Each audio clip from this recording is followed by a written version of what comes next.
estaba platicando que he querido comenzar con el tema de liderazgo. Sí, hay muchas cosas que hay que ver con respecto al tema. Y más porque si hemos visto que Dios nos ha hecho reyes y sacerdotes, tenemos que saber cuál es el modelo de liderazgo que el Señor establece en su palabra. Pero por aquí yo no he podido comenzar con esto. Primero por lo del tema de que tenemos que ver acerca de lo de la planeación, la importancia de realizarla al comienzo de año. Y luego estuvimos viendo el sábado pasado el tema de... El sábado pasado fue el de... cuando síntomas de descomposición espiritual. Síntomas de descomposición espiritual. Descontaminación. Sí, era el síntoma de descomposición porque teníamos que estar alertas de las cosas que tenemos que vigilar, sí, para que no mueran esas cosas y que nuestra vida no empiece a dar señales de putrefacción. Que pero sí, es importante esto. Y antes de comenzar con el tema de liderazgo, que es un tema padrísimo, porque es ya aprender a hacer cosas y ejercer la autoridad que Dios nos ha dado de la manera como Él quiere. Tenemos que, hay ciertas cosas que nos desalientan en el camino. Sí, platicando con algunas personas, te lo voy a poner de esta forma, es como que el tema de liderazgo es algo romántico, pero en la vida diaria, en el día a día, es como que te topas con que en la vida no toda la vida es así como que color de rosas y medio romántico. No es fácil, obviamente. Y te encuentras con muchas decepciones, y entre ellas la decepción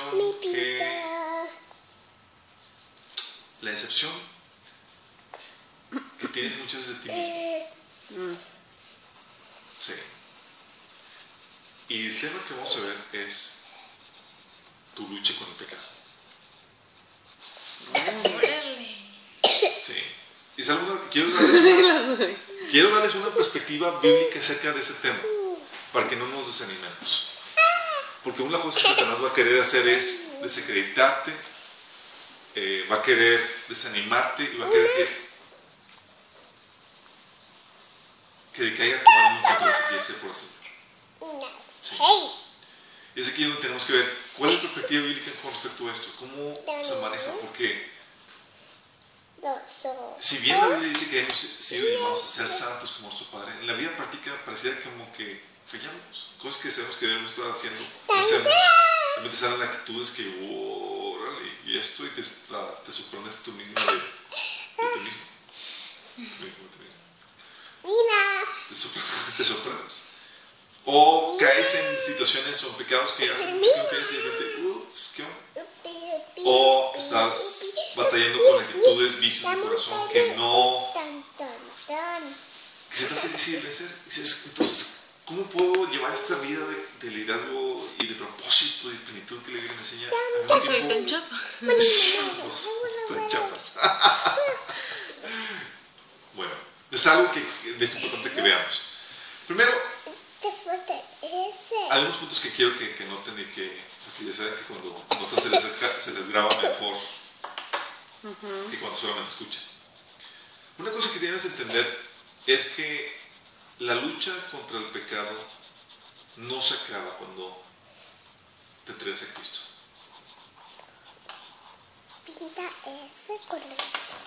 Sino que es una lucha que apenas comienza y que dura de por vida. Este punto es importantísimo, porque muchas veces llegamos a creer que, Señor, ya Lidia, me arrepiento mis pecados, vengo delante del Señor, me arrepentí y ya cambié lo que tenía que cambiar y como que ya vivo una vida de completa santidad, con algunas fallas en el camino, pero ya prácticamente perfecta en santidad. Y no está así.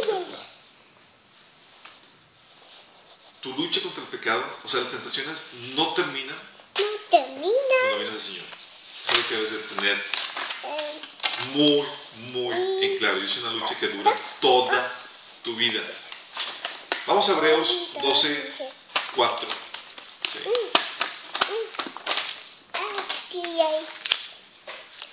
Es una perspectiva sana en cuanto al pecado en la vida del cristiano.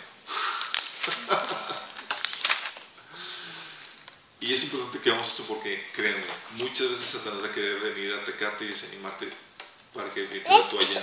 O tú solo te desacredites. No, Señor, soy muy mal para hacer esto, o servirte, o hacer algo para ti. ¿Sí? Ok, vamos a ver lo que la Biblia enseña con respecto a esto. Uy, qué fuerte. ¿Qué fuerte que? Mira, la pizza. En la versión, a ver, ¿qué versión tienes? Una versión internacional. No, versión internacional. Vamos a leer en qué versión. Tu versión, ¿cómo dice? Dice, en la lucha que ustedes libran contra el pecado, todavía no han tenido que resistir hasta derramar su sangre. Wow. Sí. ¿La versión clásica? Porque aún no habéis resistido hasta la sangre combatiendo contra el pecado. La versión traducción viviente. Después de todo, ustedes aún no han dado su vida en la lucha contra el pecado. ¿Se refiere a Jesús? No, ¿Se refiere a Jesús? no se refiere a nuestra lucha aquí en nuestro caminar diario. Sí. Aquí está hablando que hay una lucha que se lleva a cabo en nuestro día a día contra el pecado. Sí. Es una lucha, sí, que se da. Y es Mira, los ojitos. una lucha diaria, no el hecho de que tenemos que caigamos constantemente en el pecado, no, es una lucha donde tenemos que, sí puede que caigas, pero generalmente es una lucha por guardar el territorio conquistado. Esta una princesa de qué ves. Como Dios sabe que es una lucha constante, sí, Una. Él incluyó en el modelo de oración ese apartado, sí. Dios dice, el Señor Jesús enseñándole a sus discípulos, oye, ¿cómo debemos orar? ¿Qué elementos debe tener la oración? Jesús dijo, ¿sabes qué? Hay elementos que son de diario. Tú oras por tu provisión, oras para que el Señor esto, pero también oras. Mateo 6:13. Papi. El componente de la oración menciona, no permitas que cedamos ante la tentación. Y lo pone dentro del modelo. Mira, pone eso. ¿Por qué lo pone dentro del modelo? Porque sabe que vamos a ser tentados. Vas a seguir siendo tentado. Mira, papá. No te ilusiones o no te hagas esperanza de que, sí, ya soy cristiano, el Señor me ha apartado muchas cosas, apartado de esto, de otro. Significa que ya no soy tentado, que ya no hay lucha. Sí. Y el hecho de que seas tentado significa que todavía hay ciertas debilidades en las cuales tú puedes caer en el pecado. Para que te sientas tentado es porque Los zapatos. hay algo que todavía, Sí. que eres débil y puedes caer. Hay lucha. Sí.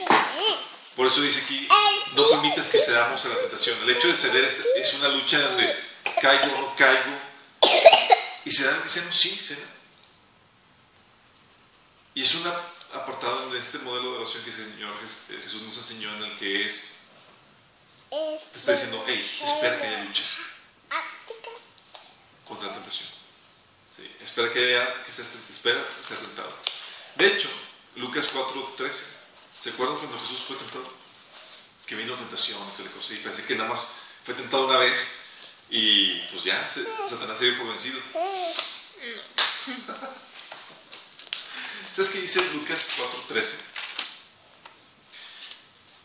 Cuando Satanás se apartó, dice, acabada la tentación, se apartó de él, o sea, se apartó Satanás de Jesús por un tiempo. No de por vida. Un pajarito. No fue como que ya, ¿sabes qué? Con esto no puedo, vamos a buscar a alguien más y ya no lo molestemos. Mira, se lo vio. Para nada. Se De lo hecho, vio vemos que en aquí. Mateo capítulo 16, Se Satanás cambió la estrategia. En vez de una tentación directa, utilizó a Pedro como fue, medio de tentación. fue. ¿Se acuerdan? Que le dijo a Pedro, apártate de mí, Satanás, porque no tienes tu mirada en las cosas de Dios, sino en las de los hombres. Qué fino el Señor, ¿no? Para detectar de dónde venía. Sí, sí. Es por eso que tienes que tener en cuenta, ok, yo me tengo Señor, perfecto. Ya empieza un estilo de vida en mi lucha contra el pecado, se convierte en un estilo de vida. ¿Sí me explico?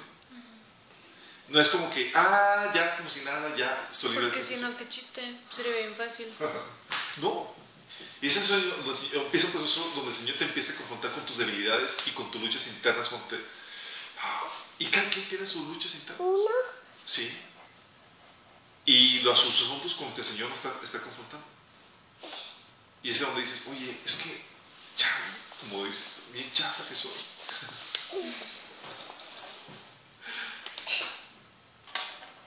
Es una lucha normal. De hecho, por eso debemos entender que es una lucha que dura de por vida. No, o sea, que no te hagas ilusiones porque, sí, entonces ya estoy más allá del bien y del mal, ya se acabó, o sea, ya estoy holy y ya no hay más que hacer, o sea, ya tranquilo, ya no soy tentado ni nada, ¿no? De hecho, 1 Pedro 5:8 es el famoso pasaje. Nuestro adversario el diablo anda como león rugiente alrededor buscando a quien devorar. ¿Qué está haciendo? Hay una continua lucha. Satanás va a querer tumbarte. Por eso Pablo decía, mire,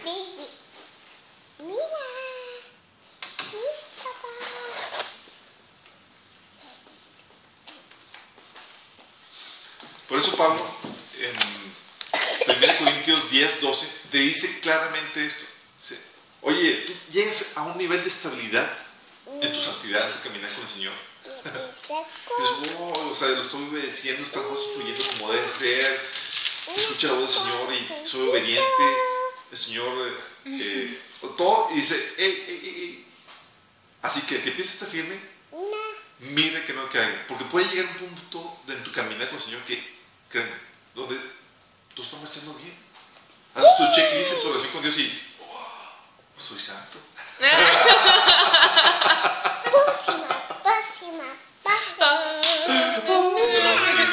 Los celestiales.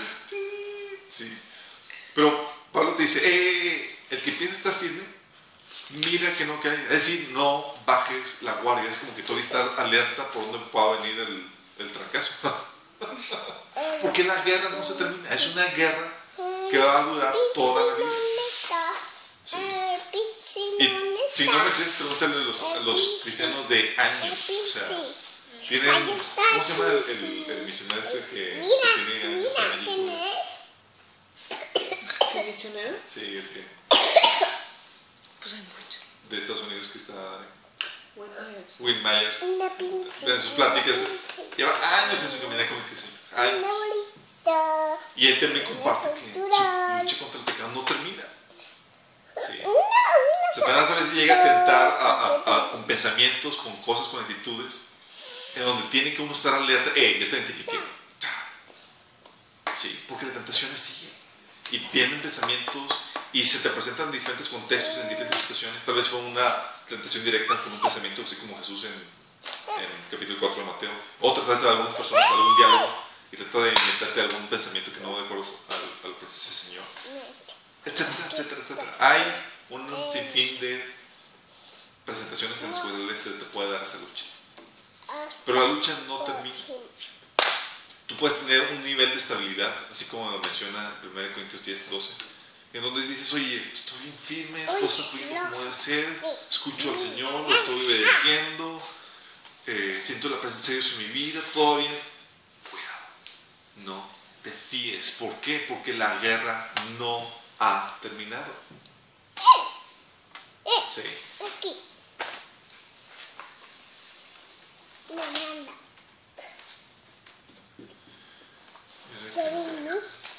¿Vamos captando?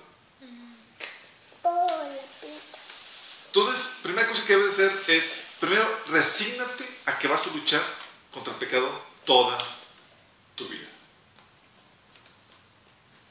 Oye, que tengo debilidades de carácter, etc., en los cuales yo he luchado mucho.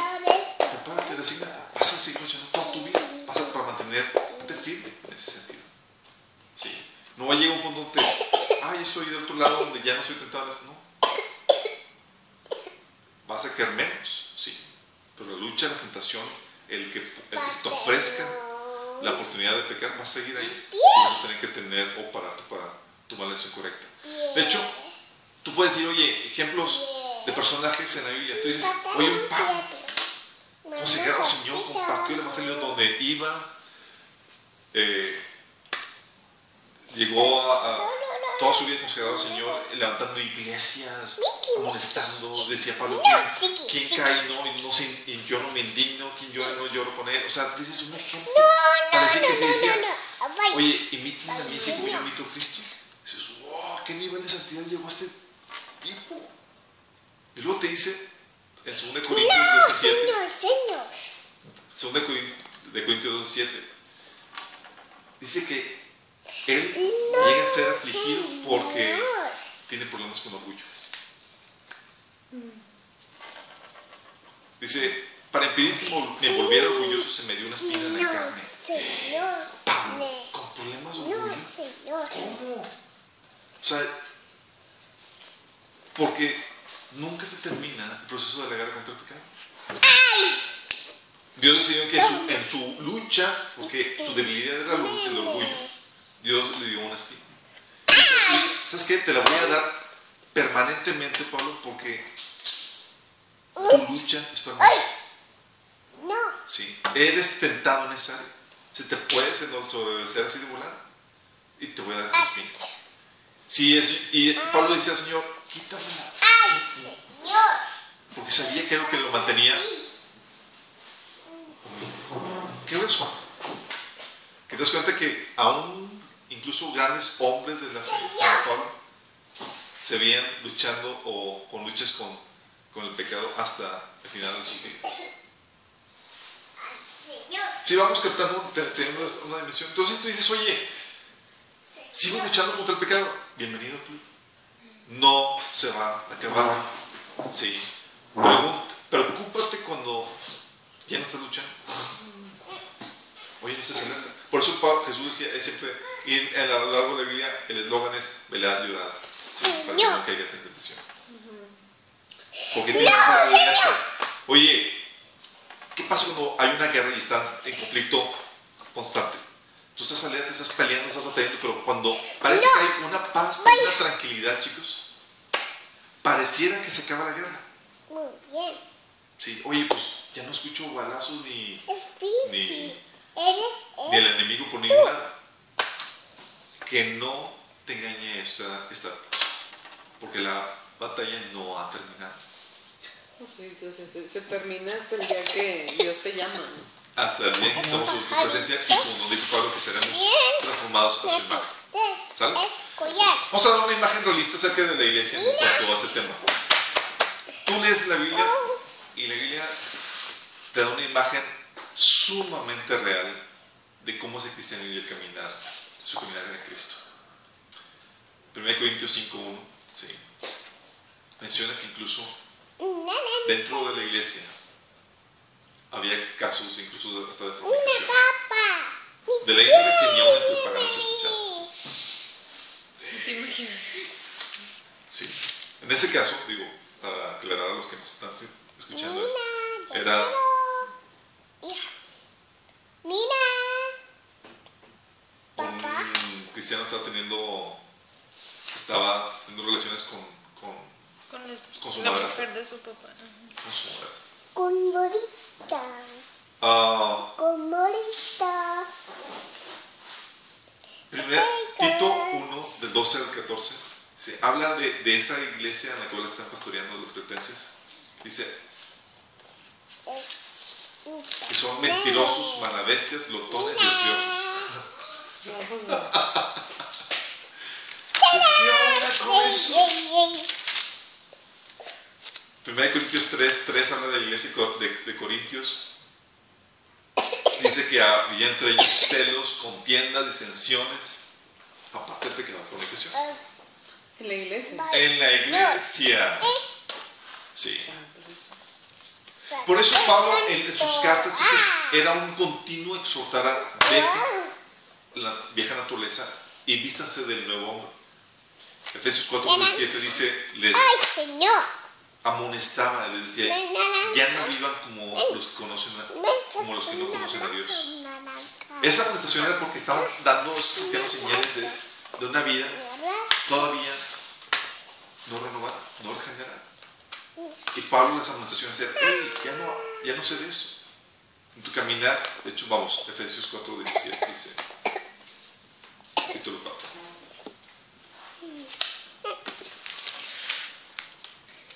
Hoy sí, ¿qué?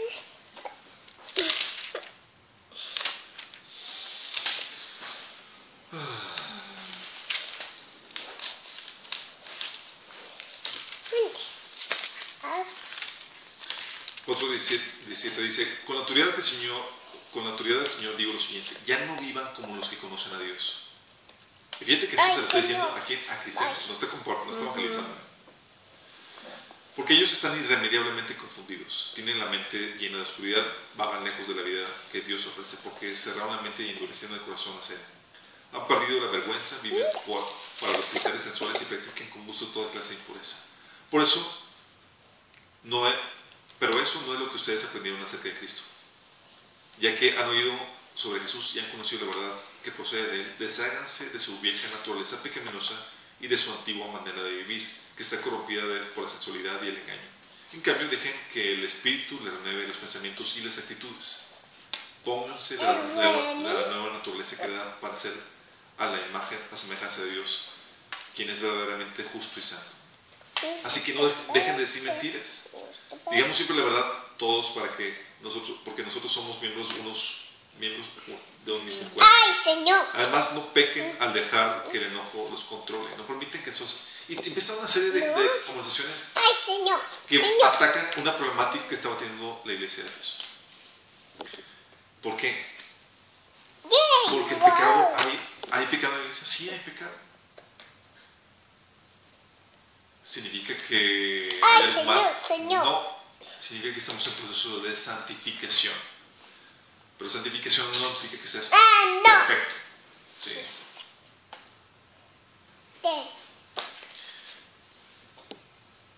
Incluso en el liderazgo de la iglesia te encontrarás con este tipo de problemáticas.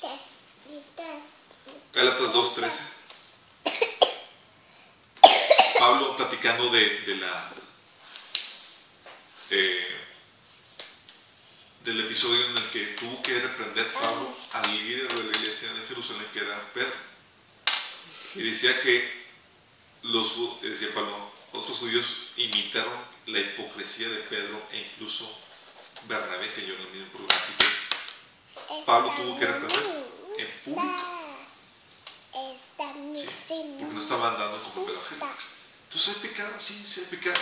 Hay tentación. De hecho, Pedro estaba ahí cayendo en ese pecado.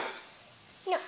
Y el hecho que fuera líder no lo exentaba y no lo sacaba de ser tentado en esas cuestiones. Sin embargo, por eso tenemos esa problemática y también por eso tenemos que en la oración no solamente incluye la petición de líbranos de la tentación, no permitas que seamos ante la tentación, cae también en la situación de perdona nuestros pecados, como también nosotros perdonamos a quien nos ofende. ¿Por qué? Porque Dios sabe que en tu caminar cristiano va a haber caídas, va a haber pecado que tiene que ser confesado, que tiene que ser y por el cual se tiene que pedir perdón. No me gusta.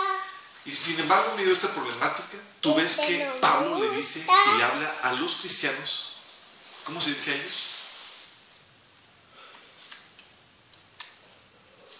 No me gusta.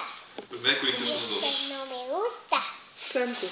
Como santos, a los santos. Por fe. No me gusta. Y no me gusta. Y se gusta. Mira. No. Dice, esta carta va dirigida a la iglesia de Dios en Corintio, a ustedes que han sido llamados por Dios para ser su pueblo santo. Él los hizo santos por medio de Cristo Jesús, tal como lo hizo con todos los que en todas partes invocan el nombre de nuestro Señor Jesucristo, Señor de ellos y de nosotros. Entonces, Él dice que nos hizo ¿qué? Santos. ¿Y hay pecado? No, Layo. ¿Cómo esa aparente contradicción? Sí. Ya está. ¿Alguien tiene la respuesta? Que me la explique, por favor. O sea que el Señor nos ve como producto terminado. Porque ante sus ojos ya somos santos. Ok, es algo que debemos entender claramente. Y va de acuerdo a eso. Me pinté. Tú eres santo posicionalmente en Cristo. ¿Por qué? Porque Él es santo. O sea, tenemos su naturaleza, pues, pero no. No tiene.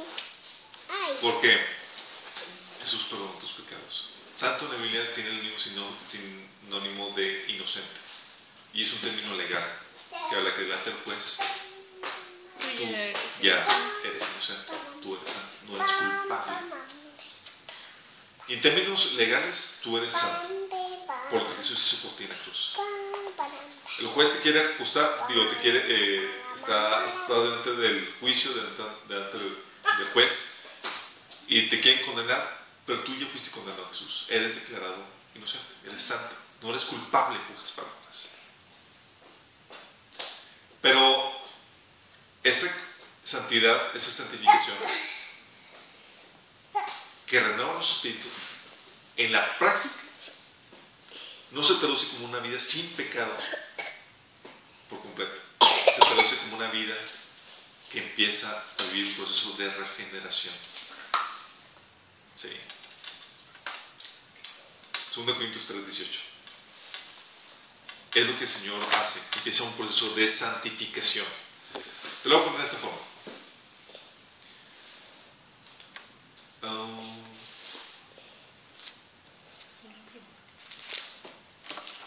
Si tú siembras una semilla de manzana en una tierra que obviamente es fértil, la riegas y toda la cosa, oye, empieza el tallo a crecer y luego empieza como que se forma ya un poquito más el tronquito más robusto, pero está creciendo.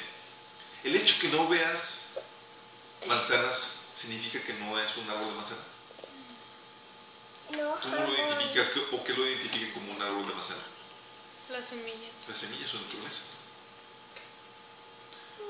Es algo así lo que el Señor hizo con nosotros. Él puso en nosotros su semilla, Espíritu Santo. Y hay árboles que apenas están creciendo. Y no ves así como que tú digas mucho fruto que digamos. Pero cambió su naturaleza. Antes era un árbol, era un matorral de espinos. No podías esperar nada más. Pero el Señor cambia la naturaleza. Y el hecho de que no des todavía muchos frutos o todavía no parezcan las manzanas no significa que no sea un árbol de manzanas. Lo mismo sucede aquí. En esas iglesias de Efesios donde tenía problemas de este tipo de pecados, o la iglesia de Corintios, no significaba que no eran un pueblo santo. Estaban en proceso de generar ese fruto. Dios había cambiado ya su naturaleza. Solamente estaban o tenían que madurar como cualquier árbol para poder dar ese fruto de santidad. ¿Sí me explico? Por eso tú dices, oye, es un cristiano maduro. ¿Cómo lo distingues? mi corazón es. Por el fruto. Tiene o genera un fruto abundante de santidad. Oye, es un cristiano carnal todavía. Es un niño espiritual, como dice Pablo en 1 Corintios 3:3. ¿Por qué es que es un niño carnal? Porque todavía no da mucho fruto. Es como un arbolito, apenas está creciendo y apenas dio un fruto, 2. Pero todavía no da la cosecha completa de manzana. Vamos. 2 Corintios 3:18 dice esto.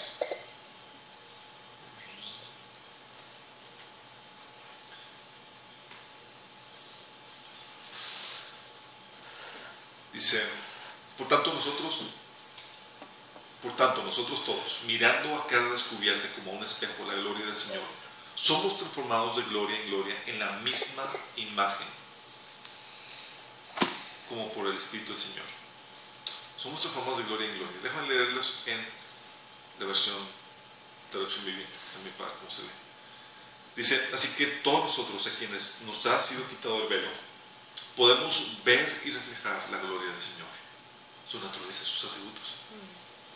El Señor, quien es el Espíritu, nos hace más y más parecidos a Él a medida que somos transformados a su gloriosa imagen.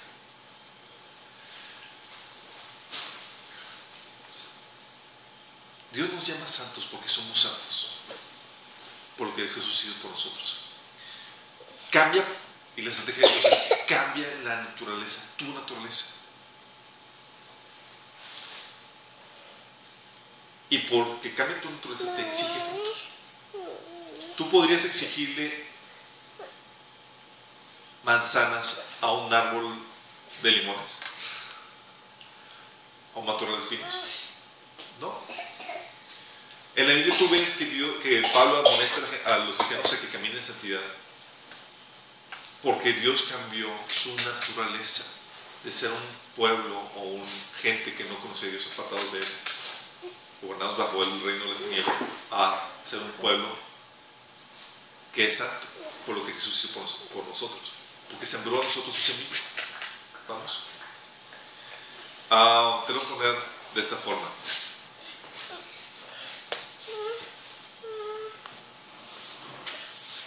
Si tu naturaleza es pecadora, si tú fueras un ladrón, por ejemplo, podría pedirte o exigirte que cambiaras. Si no tienes al Espíritu, no. No tienes el derecho para pedir que cambie. Es un mentiroso, es un ladrón. ¿Cómo le exiges a un mentiroso que cambie?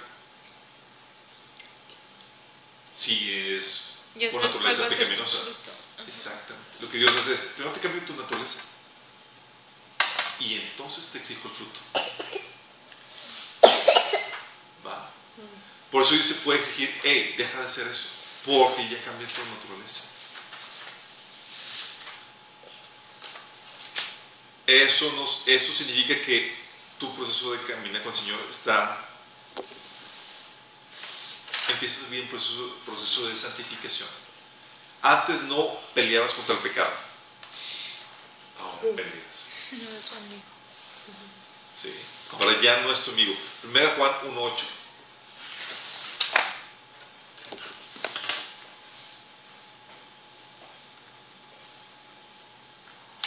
Y esto se lo escribe a cristianos. Dice, si afirmamos que no tenemos pecado, lo único que hacemos es engañarnos a nosotros mismos y no vivimos la verdad.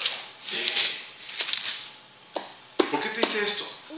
Porque dice, ya cambió, es cierto, tu naturaleza, Señor, ya no tienes la naturaleza, ya tienes la naturaleza de Dios, te he hecho santo.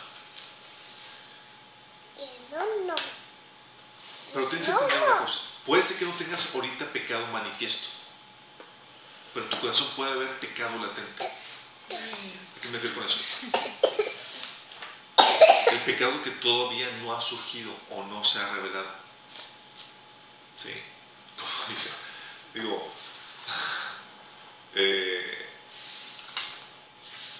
Esta no me gusta.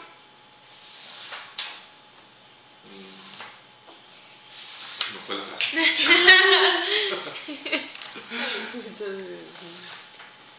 Pero él dice que dices, oye, uno se ve muy santito porque no está expuesto a circunstancias, a diferentes situaciones. Pero cuando lo que Dios hace es que te dice, hey, yo sé lo que hay en tu corazón. ¿Y qué hace Dios? Te expone a situaciones donde sale a relucir aquellas áreas en las cuales tienes que ser tratado o tienes que cambiar. Una persona, por ejemplo, si te dice, oye, ya no quiero pecar, quiero apartarme y ser de ermitaño para no tener ya situaciones con las cuales sea tentado, no lidie con las situaciones que hay en su corazón, solamente está huyendo de ellas. Y Dios lo que hace es que nos lleva a un proceso donde nos confronta con las cosas que hay en nuestro corazón que no están bien, ¿sí? Para que realmente sea santificado genuinamente. A veces piensas que tú eres bien, estás caminando con el Señor, todo está bien, pero de repente el Señor te pone circunstancia, una situación donde sale a relucir una debilidad en tu carácter. en tu personalidad, en tu práctica, en tu caminar con el Señor. Y es parte normal de eso. Entonces el hecho de que no tengas ahorita un pecado manifiesto, o una práctica ahorita de pecado, no significa que no tengas pecado. Puede que lo tengas latente. O lo que le llama la Biblia, ¿saben cómo la Biblia llama al pecado latente? Se llama iniquidad. Es el pecado que todavía no se manifiesta. Pero está en el corazón, ya se gestó. ¿Sí? Y tal vez ahorita no lo puedes manifestar porque no se ha presentado la oportunidad, no se ha presentado eso. Pero tranquilo, Dios ya sabe ese tipo de circunstancias. Y lo que hace es que va a permitir que se manifieste o te va a poner ese tipo de circunstancias para que tú te des cuenta de aquellas cosas que tienes que cambiar. Si no, no podrías lidiar con el pecado. ¿Cómo cambias? ¿Cómo te arrepientes? ¿De qué te arrepientes si no sabes lo que hay en tu corazón? Y la Biblia dice que el corazón es engañoso, más que cualquier cosa, y nos engaña. Entonces Pablo aquí, 1 Juan dice que en 1.8 dice que si decimos que no tenemos pecado nos engañamos a nosotros mismos, y al mismo tiempo en el capítulo 2 versículo 1, Juan te dice que le escribo estas cosas para que no peque. ¿Cómo? Pero te dice que si dices que no tienes pecado, eres mentiroso. Luego te dice que te escribo esto para que no peques. Está medio revuelto, pareciera, ¿no? Y es aquí donde tenemos que entender esto. En nuestro caminar con el Señor se genera esa lucha contra el pecado, donde lo que tú deseas es no pecar. Sí. Pero no significa que hayas terminado o Dios no haya terminado en ti completamente. El proceso, en pocas palabras, de santificación va a durar toda tu vida, que es el mismo tiempo que dura tu lucha contra el pecado.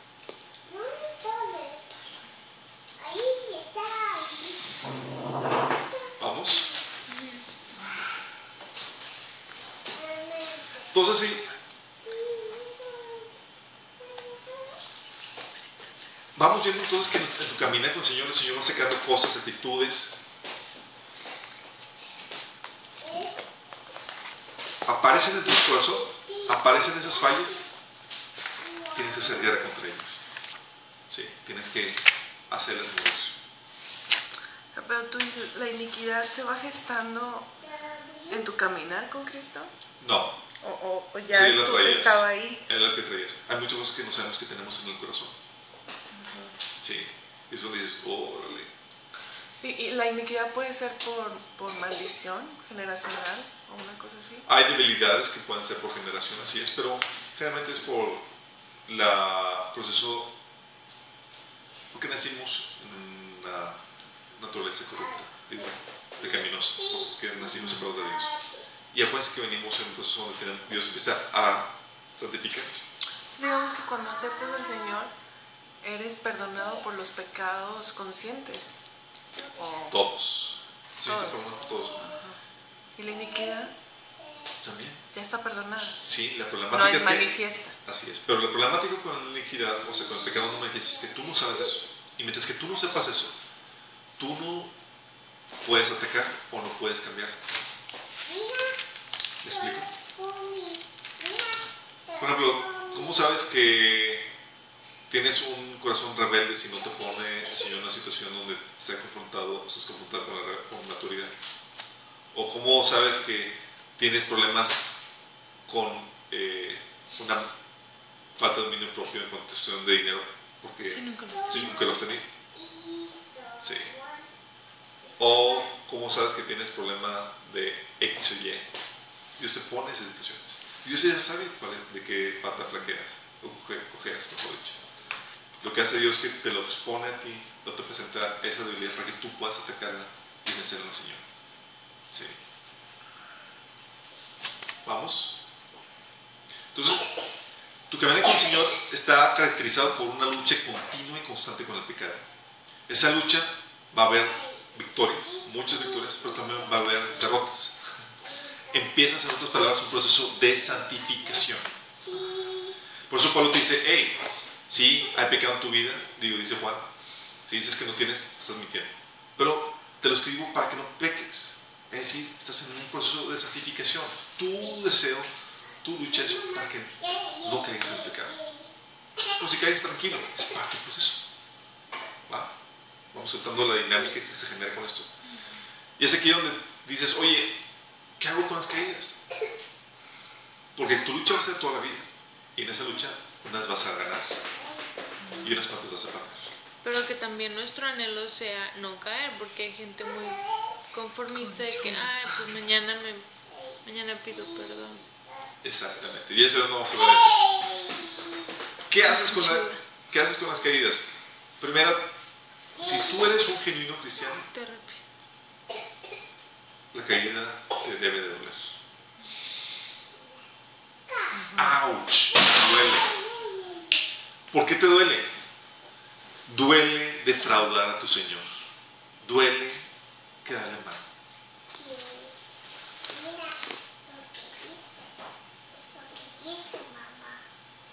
Dice 2 Corintios 5, 14 que el amor de Cristo nos constriñe. ¿Sabes qué significa eso? Significa que te duele entristecer al Señor. Te duele defraudar, hacerle sentir mal. ¿Sí has sentido eso de que chingue, Señor, si lo has sentido, digo, si tú eres parte de los que hemos sentido esto, sabes que tienes el Espíritu del Señor. El Espíritu del Señor, ahí dice Pablo que hay tristeza que produce, que lleva al arrepentimiento, y tristeza del mundo que lleva a la destrucción. Esa es una especie de tristeza que te lleva al arrepentimiento. Es chin, Señor, te defraudé, chin, te quedas mal. Caer duele. ¿Dijiste 1 Corintios 5, 14? No, 2 Corintios 5. Porque en primero Dice, el amor de Cristo nos constriñe. Sí. Entonces, ¿qué haces con tus caídas? Primero, si te duele, no te preocupes, es normal. ¿Va? ¿Va a haber caídas? Sí, va a haber caídas. Pero no, tranquilo, Dios ya tiene resuelto eso. ¿Va a doler? Sí, va a doler. ¿Se siente mal cuando cae? ¿Vale? Más bien él está como viendo tu desempeño, ¿no? O sea, ya sabe qué va a pasar, pero se deleita en que tratas de agradarle a pesar de que caes y chin, perdón, y él como que, o sea, no importa, te perdono, pero al menos lo dices con corazón sincero. Exactamente. Es aquí donde empiezas a experimentar el amor de Dios de una forma genial en este sentido. La cosa que haces con las caídas también es te levantas. Proverbios 24, 16. Estas son características de una vida regenerada, chicos. Proverbios 24, 16 dice: 7 veces podrá caer el justo, pero otras tantas se levantarán. O sea, ¿cuántas veces caes? ¿Cuántas veces te levantas? ¿Por qué? Porque cambió tu naturaleza. Tú sabes que tienes el Espíritu de Dios, que el Señor te ha redimido, porque no te quedas ahí en el pecado. Te levantas, te arrepientes, te vuelves a levantar. Acuérdate de esto, y lo que les está predicando es una continua lucha que va a durar toda tu vida. Proverbios 24, 16. ¿Qué le dice? no dice eso. Sí, está leyendo otra cosa, ¿verdad? 26, entendí 26. ¿Se acuerdan? Hay unos, ya conocen alguna analogía que hago donde Dios cambia tu naturaleza de porquito a oveja. ¿Qué hace el porquito cuando cae en el lodo? Se queda allí, pues vive. Y la oveja, cuando cae en el lodo, se levanta, no le gusta. Eso es lo que hace el Señor. Una persona no nacida de nuevo no se levanta. Y lo que va a querer hacer Satanás es llevarte hasta donde tú te das por vencido en tu lucha. Caíste. Sí, estás luchando, ya no caes. Caíste. El que se da por vencido, pierde. Sí. Tú sabes que estás vivo espiritualmente mientras que mantengas esa lucha. Sí. Lo que Satanás va a querer hacer es darte por vencido, ya ves. Volviste a caer, ya ves, otra falla. Sí, vamos. Pues, el Señor me ordena seguir peleando hasta el final. Y no he todavía derramado mi sangre hasta en mi lucha contra el pecado. Tengo que seguir derramando. Por ahí mismo Proverbio menciona que dice, en cambio los malvados se hundirán en la desgracia. ¿Por qué? Porque no se vuelven a levantar. Caso. ¿Se acuerdan de... Tenemos a dos casos. Uno, el caso de Pedro. ¿Se acuerdan de Pedro? El discípulo amado que negó a Jesús. Lo negó 3 veces. Lucas 22:31.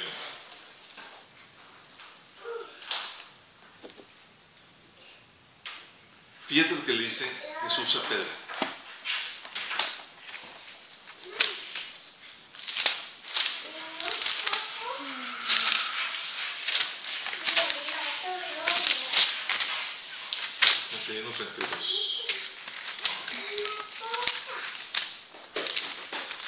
Dice, Simón, Satanás ha querido zarandear a cada uno de ustedes como si fuera trigo. Pero yo he rogado en oración por ti, Simón, para que tu fe no falle. De modo que cuando te arrepientas y vuelvas a mí, fortalezcas a tus hermanos. ¿Qué es lo que está diciendo el Señor? Está diciendo, ¿sabes qué? Pedro, sé que te van a dar, te van a tupir y te vas a caer. Pero él está considerando que Pedro va a volver. Y dices, cuando vuelvas, ¿sí? Cuando te arrepientes y vuelvas, fortalece a tus hermanos. Pero también ayúdalos a... ¿Por qué? Porque en cada caída hay una enseñanza que vamos a ver más adelante con las caídas que se dan. Pedro negó a Jesús 3 veces, ¿sí? Hasta con maldición. Pero la diferencia que tuvo Pedro de Judas, por ejemplo, es que él se arrepintió y volvió. Judas, fíjate lo que dice Mateo 27.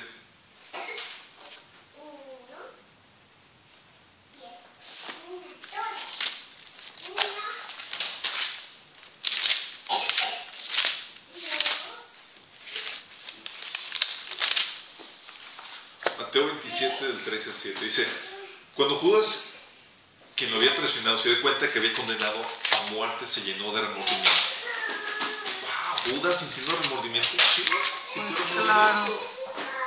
Así que devolvió las 30 piezas de plata a los principales sacerdotes y los ancianos. ¿Qué ves aquí? Oye, veo un arrepentimiento, ¿no?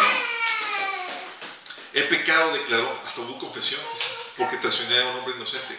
¿Qué nos importa? Contestaron, ese es tu problema.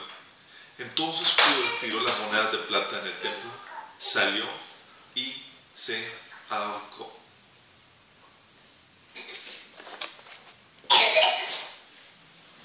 No se levantó. No se levantó. ¿Y sabes lo que quiere hacer Satanás? Quiere hacer lo mismo contigo. Te hace sentir, te vuelve consciente de tu pecado, así como Judas, tengo remordimiento, hasta te arrepientes, pero no te levantas. Es decir, te das por vencido a ti mismo. Hace que te hace sentir que ya eres un caso perdido. No hay solución para ti. Es lo que Satanás quiere hacerte sentir. Es como que ya dejas de seguir intentando. Dios ya, olvídate. Ya esté cansado de ti. Yo recuerdo obviamente cuando estaba comenzando a caminar con el Señor. La lucha más fuerte una lucha, digo, tenía muchas luchas fuertes, pero una lucha constante donde siempre caía en mi tiempo devocional. Realmente me quedé dormido cuando alcanzaba. Y era lucha tras lucha tras lucha. Yo, si tengo que levantarme, tengo que tener mi tiempo contigo, Señor. Y luego, o sea, era tanto y tantas caídas. Y yo, un punto donde me levanté y era como que chingue este tiempo de la escuela y estaba todo triste. Y yo, chingue, Señor, me estoy dando cuenta que no te amo porque pues no me. O sea, ya, soy caso perdido. Y dice el Señor, pues creo que no te amo porque no me puedo levantar para tener mi tiempo contigo. Y luego, pues, rápidamente leí un pasaje que era el último capítulo de Corintios. Dice: el que no ama al Señor sea maldito. No, sí, claro.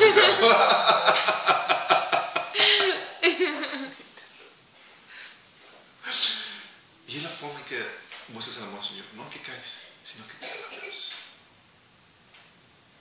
Satanás quiere hacerte sentir caso para tantas caídas, tantas cosas que haces mal, tantos errores. No. El justo se vuelve a levantar. No será por vencido. Y es ahí donde uno experimenta el amor de Dios tan grande. Sí. La diferencia entre Judas y Pedro fue eso. Los dos negaron al Señor, los dos traicionaron al Señor. ¿Qué eso? Y de uno Jesús dice que es hijo de perdición, destinado a destrucción. ¿Por qué? Porque se dio por vencido y no aceptó el perdón de Jesús.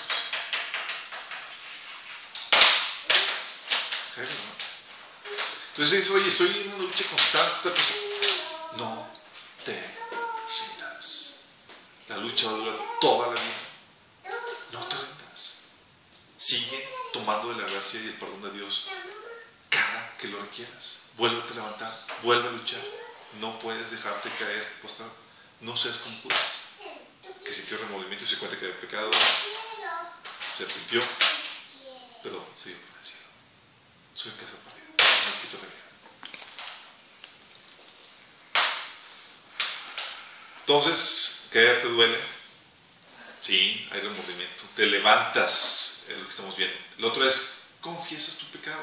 No solamente es no darte por vencido, es: Señor, ¿sabes qué? Confesar es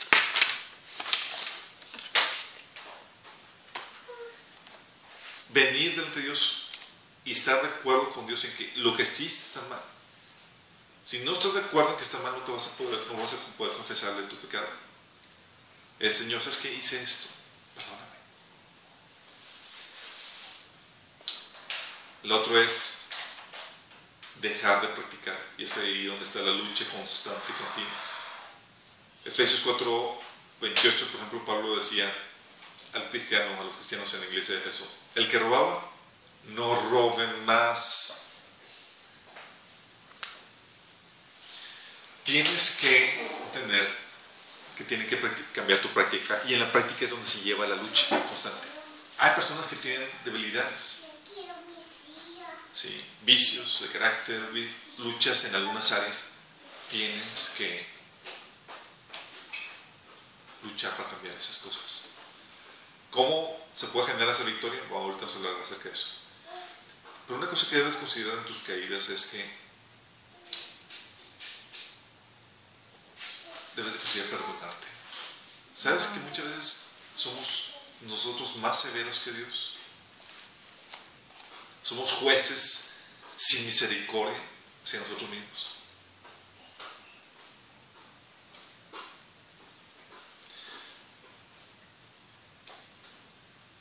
Tú no eres más grande que Dios, y Dios está dispuesto a perdonarte.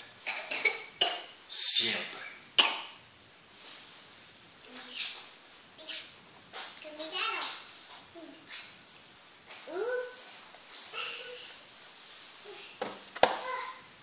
Sí.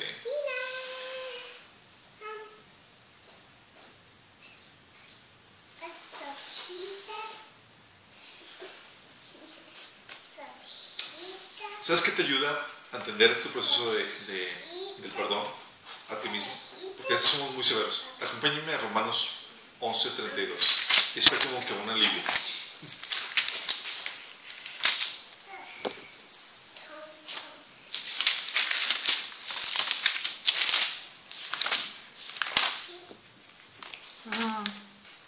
Bueno.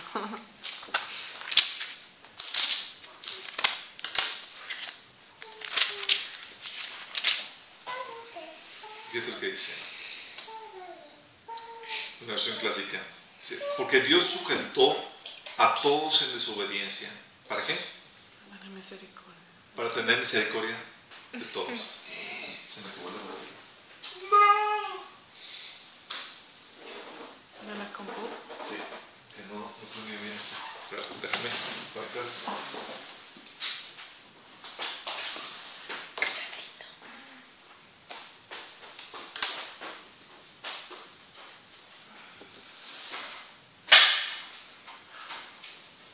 Ahí está. Ok, thank you so much. Lo bueno es que también aquí lo tengo. Tengo peppermint. Sí, mi amor.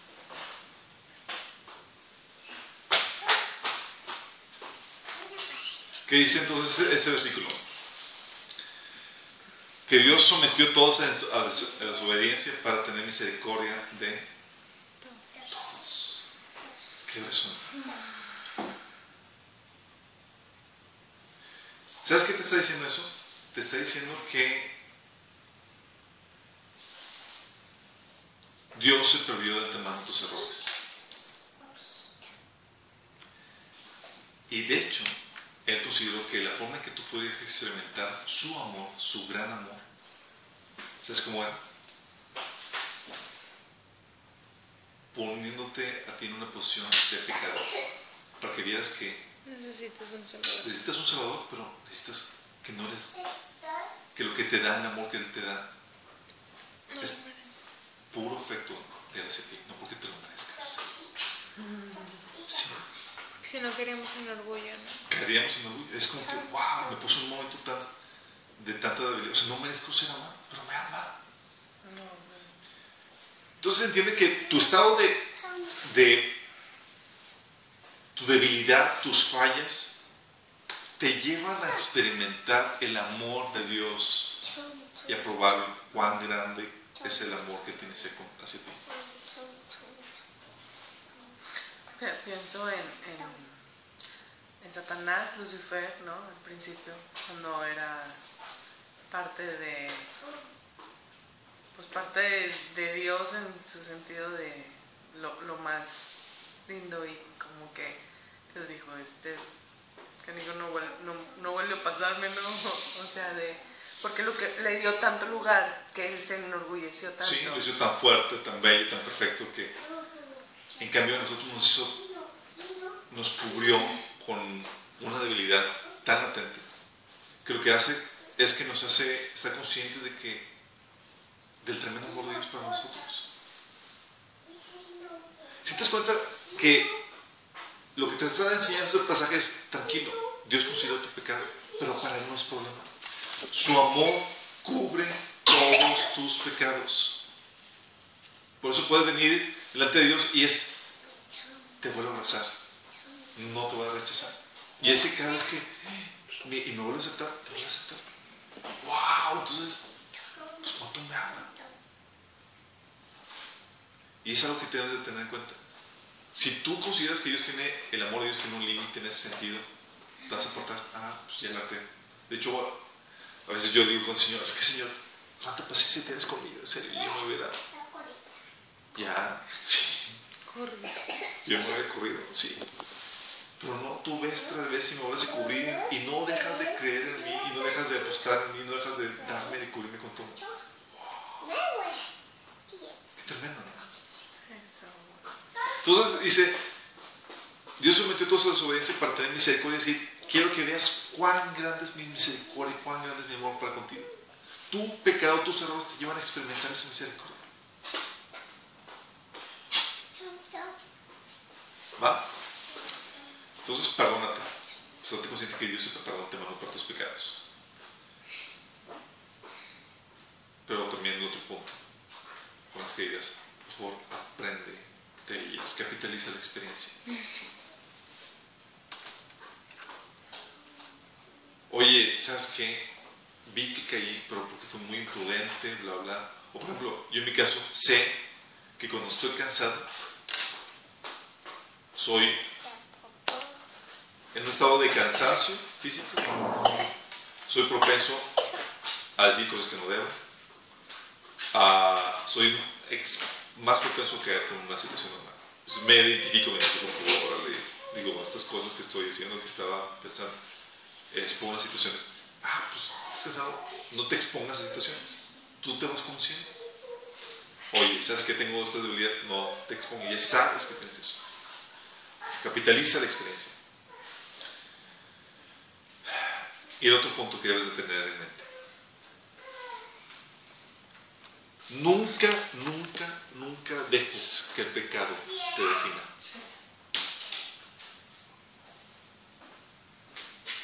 Tu pecado nunca te debe definir quién eres.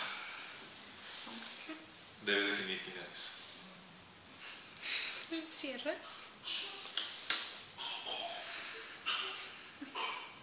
¿Sabes quién te define?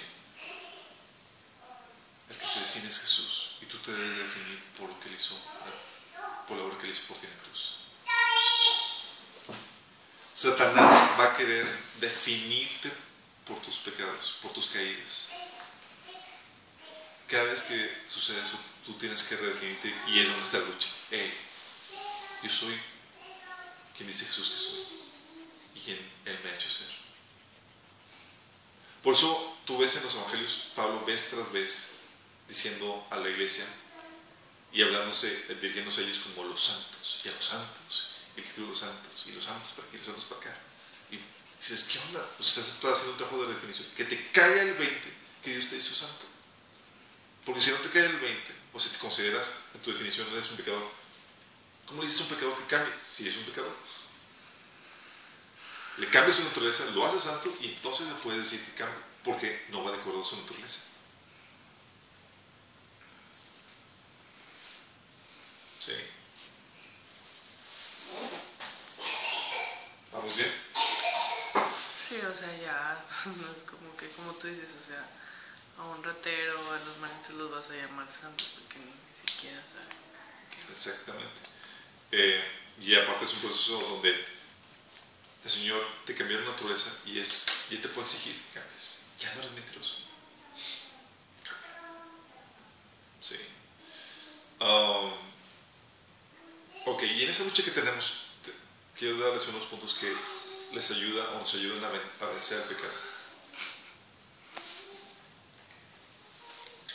El primer punto que debes estar consciente para vencer el pecado. Estos son 1, 2, 3, 4, 5, 6. 1. Date cuenta que estás en una guerra de por vida. Que no se te olvide eso. ¿Va a haber lucha? Sí. ¿Se va a terminar? No. Hasta que Cristo venga. Hasta que te encuentres con Él. Pasajes que ya vimos como 1 Pedro 5, 8 hablan acerca de eso. Que hay que estar sobrios y velar, porque el adversario está buscando destruirte. Y te podrá dejar, sí, descansar un rato, pero va a volver. Va, así como Jesús, y lo dejó por un tiempo, te podrá dejar por un tiempo. 2. Esto de darte cuenta que es una lucha por vida te hace a tener una santa resignación. Sí.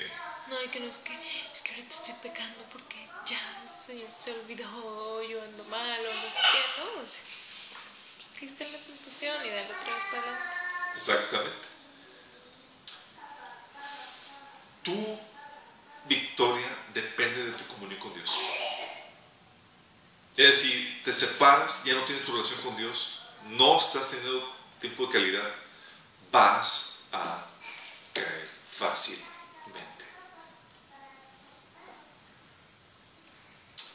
Les voy a leer este pasaje. Es 1 Juan 1:6. Lo que dice aquí. Es una ecuación sencilla.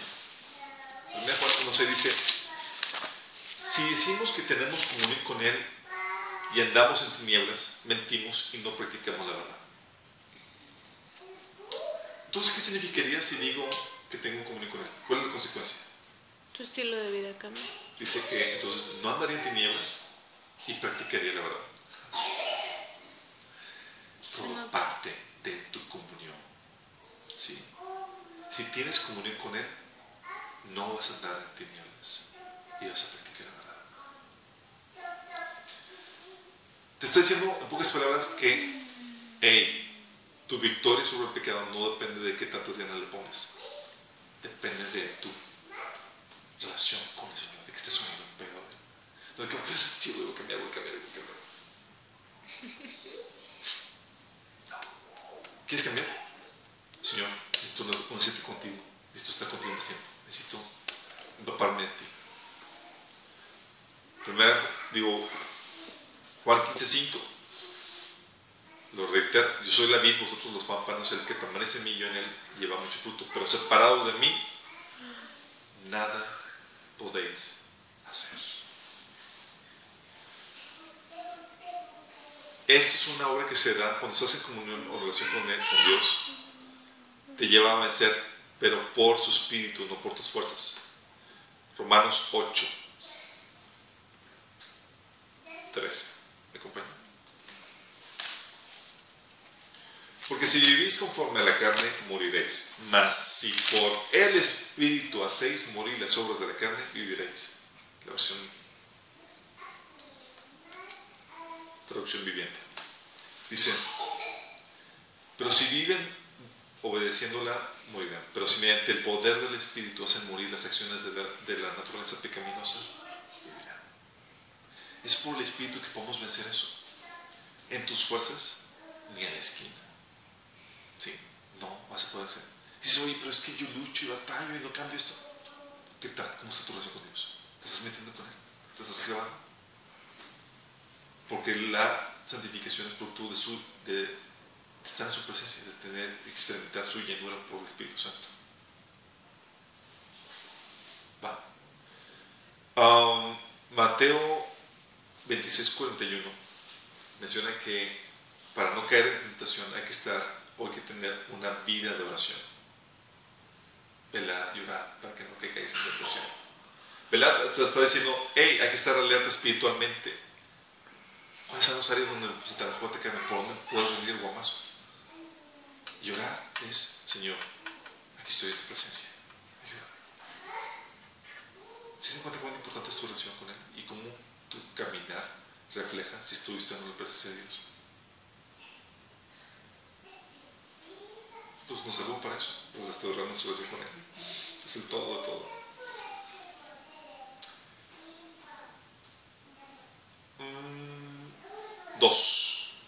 Tres, perdón. Date cuenta que estás en una guerra de por vida. Tu comunión con Dios es lo que te lleva a vencer el pecado. 3. Mente renovada. Romanos 12:2.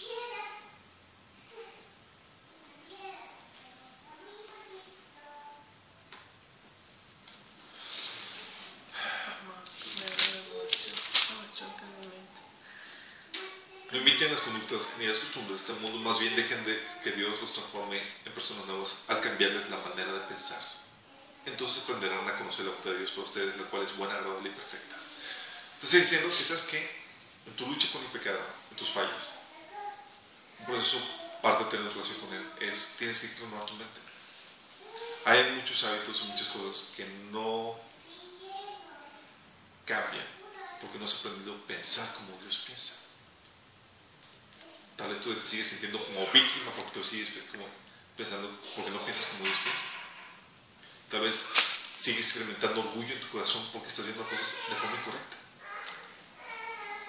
O tal vez piensas o tienes prácticas como la mentira, el chantaje, porque estás queriendo implementar cosas por pensar mal, por no renovar tu mente.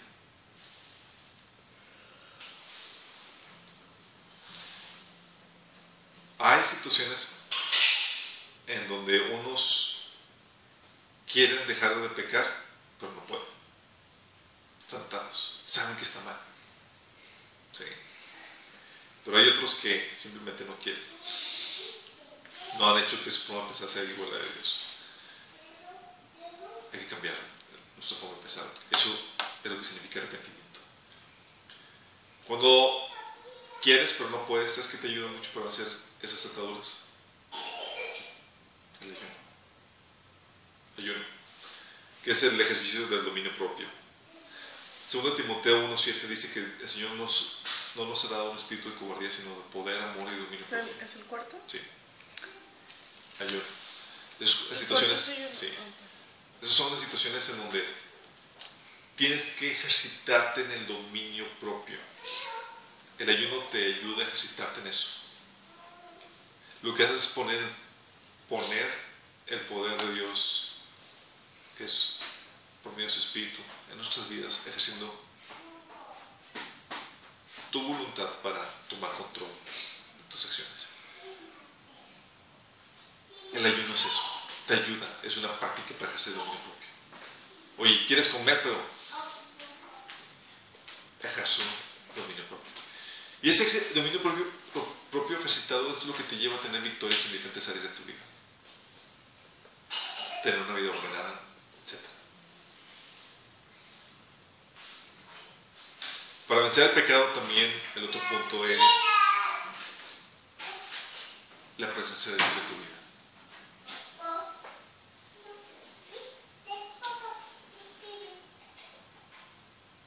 Hay un pasaje que menciona Isaías 10:27 que el yugo se pudrirá por causa de la unción. Y es un fenómeno que se lleva o que se manifiesta en nuestro caminar cristiano.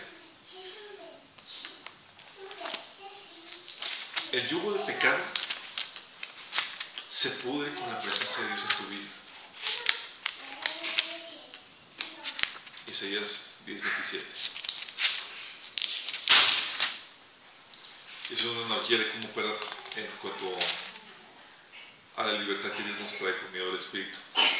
La unción habla de la presencia de Dios en nuestras vidas, ¿sí? Y la presencia de Dios en nuestras vidas rompe el yugo.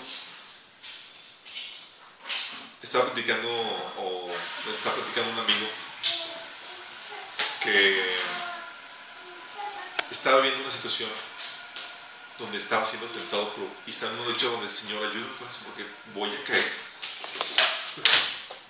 Sí. ¿Y qué fue lo que el Señor hizo? En ese momento de clamor, toda cosa lo que hizo es la presencia de Dios descendió en ese momento sobre su vida. Trajo una libertad plena. ¿De qué maneras desciende la presencia de Dios en la vida de una persona? Lo que te ayuda para experimentar la presencia de Dios es uno meterte en oración con Él, pero también te ayuda el tiempo de alabanza y de oración. Dice la Biblia que Dios habita las alabanzas de su pueblo.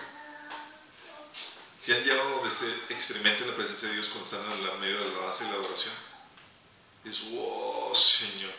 Bueno, esa presencia que experimentas no es solamente para que sientas bonito, rompe cosas, desata ataduras que uno tiene el pecado, trae libertad, rompe el yugo, como dice Isaías. La otra cosa que también trae yugo, que trae rompimiento que es parte de la unción, es en la congregación con los hermanos. Dice Salmo 133 que ahí desciende la presencia de Dios también, en medio de la congregación,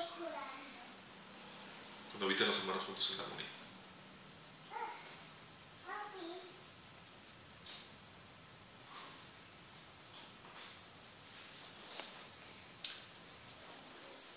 Entonces tú podrás tener una lucha con el pecado.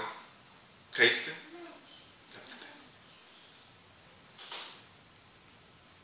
No te quedes frustrado. Todavía no has luchado hasta la sangre en tu lucha contra el pecado.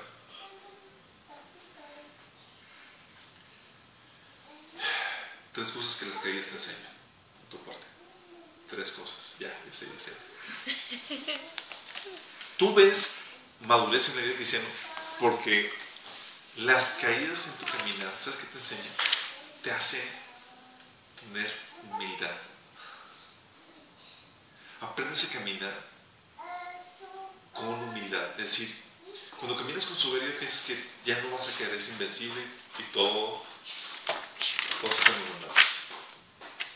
Pero después de una vida de constantes caídas y donde te puedas... Sabes que en cualquier momento. ¿Sabes qué? Humilde. Porque puedes caer. De hecho, en Gálatas menciona que cuando alguien vaya a corregir a un hermano, dice que lo haga con humildad, considerándose a uno mismo. No sé que uno también caiga. ¿Por qué dice con humildad, considerándose a uno mismo? Porque es un sello de un cristiano maduro. Sabes que tú también puedes caer, porque tú ya has caído. Entonces, cuando corriges a alguien, o cuando amonestas a alguien, o cuando enseñas a alguien, tú lo dices con humildad porque sabes que tú puedes ser la misma razón. La otra cosa que las caídas te enseñan, y creo que es parte de la sabiduría de Dios y cómo las utiliza, es para enseñarte compasión. Ya no apuntas tan fácilmente a la gente. Tú sí cayó. Sino que cubres con compasión porque tú sabes que requieres la misma compasión en las caídas que sufres. Sí. ¿Has visto algunos hermanos en Cristo que apuntan fácilmente a cualquiera? Es porque no han llegado a esa madurez donde se dan cuenta de sus imperfecciones. Sí. Cuando estás consciente de eso, es, hey, lo que haces es tratas de cubrir a esa persona con compasión. Hey, yo también a mí me han cubierto. Yo también hago lo mismo. No levanto el dedo acusando y condenando, porque sí, discierno el error, pero no soy compasión. Porque estoy consciente que no estoy exento y a mí me han cubierto muchas veces. Chavos. Sí. Y la otra, con esto quiero terminar. Tus caídas, sabes que capitalízalas para enamorarte más de Jesús.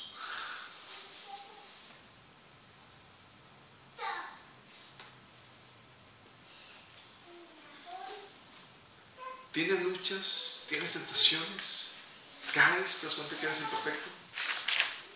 Que eso aumente tu amor por Cristo. ¿Cómo? Que mis caídas. Lucas 7 del 36 al 41. Chavos. Para morir.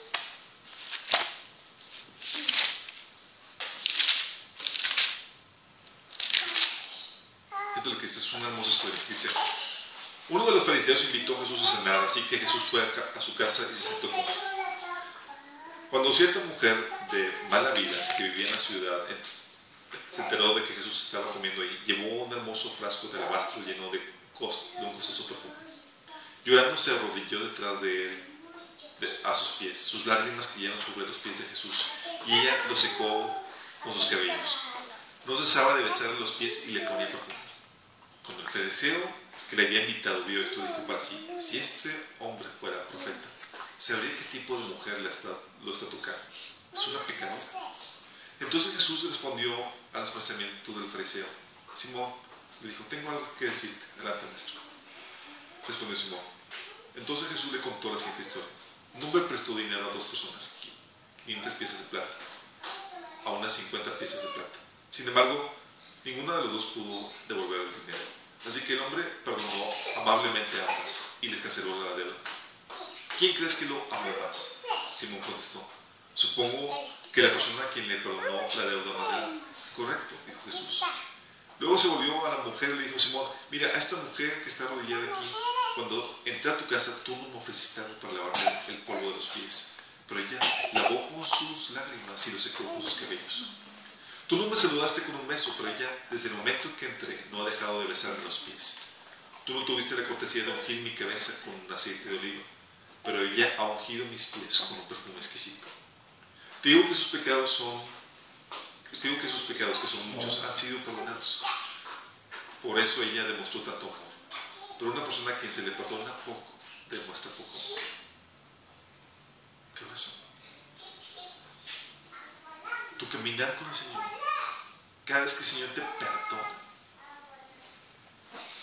debe de repercutir en una mayor pasión, en una mayor devoción por tu Señor Jesús. Llega al punto donde dice Pablo, como dice Pablo, que el Señor vino a salvar a los pecadores, de los cuales yo soy el mayor, porque están conscientes de sus errores, de sus debilidades. Pero esa conciencia de sus debilidades y cómo el amor de Dios los cubre, ¿sabes qué decía? Repercutía en tener una mayor devoción por su Señor, un mayor agradecimiento. Que tus caídas puedan repercutir en incrementar esa devoción por tu Señor. Que no te des por vencido ni a ti mismo ni a la gracia que el Señor te da para levantarte. Sí. Vamos a estar viendo temas de liderazgo que van a ser medio románticos. Va a haber errores, va a haber fallas en el tiempo, va a haber, tenlo por seguro. Pero tú cuentas con la naturaleza de Jesús. Y el Señor te levanta que te lea, te exhorta que te levantes, a que no dejes de luchar, a que dispongas de su misericordia y que la experimentes y que la pruebes y que eso repercute en que puedas amarlo todavía más porque Él es venido contigo, con nosotros, y nos acepta vez tras vez a pesar de nuestros errores. ¿Sí? Entonces lo que te puedo decir es, Dios consideró de antemano nuestras fallas y les cubrió con su hermoso amor. ¿Sabe? Oramos. Padre Celestial, Señor, te damos gracias. Gracias, Jesús, porque tú nos perdonas, Señor. Nos lavas, nos limpias, Señor. No te cansas de nosotros. No te das por vencido de nosotros. Señor, nuestro deseo es agradarte, Señor. Que podamos caminar, Señor, cada vez en mayor santidad, pareciéndonos más a ti, Señor. Pero, Señor, que aún en las fallas que mostramos en nuestro caminar contigo, Señor, podamos capitalizar, Señor. Que podamos incrementar nuestra devoción por ti, Señor, de experimentar cómo cubres, Señor, nuestras faltas con tu amor y tu misericordia, Señor. Que podamos vivir vidas más apasionadas, Señor. Y que lo que el enemigo intentó hacer nuestra en contra para nuestro mal, Señor, repercuta para darte una mayor gloria, Señor. Porque donde el pecado, Señor, sabemos que sobreabunda tu gracia, tu amor para con nosotros. Te lo pedimos y te lo agradecemos, Señor.